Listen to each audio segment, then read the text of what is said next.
the building that was damaged in the fire in 2017. It was only built in 1986, according to the report. I'm curious, what was the extent of the fire? And I'm just curious if why it has remained empty. I understand you've made plans to develop it, but I was curious why it's remained empty over these number of years, how bad the fire was, the damage. Thank you, Yeah, Councillor. this is Dave. Yeah, thanks, Dave. Yes, so there was 9 units completely destroyed, and many others that suffered smoke damage. The fire burned through the roof.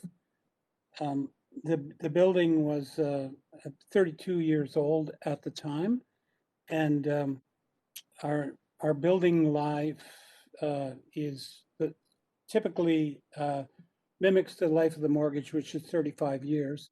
And then we look at redevelopment because of the unaffordability that is typical in urban indigenous housing, because our rents are so highly subsidized.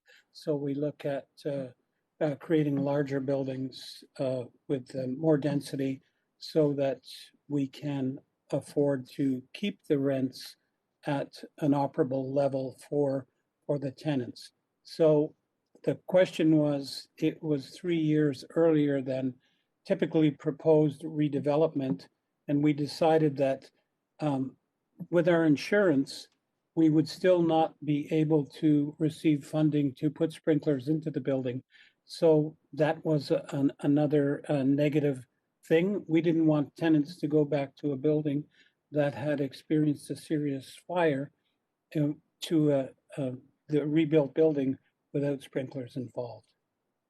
That makes sense. Question. No, that makes sense. And I think back to 86, which was when we were getting into the leaky condo phase as well in terms of our building envelopes.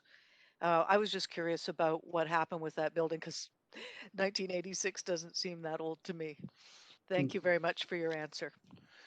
Thanks so much. Councillor Boyle, up to 5 minutes.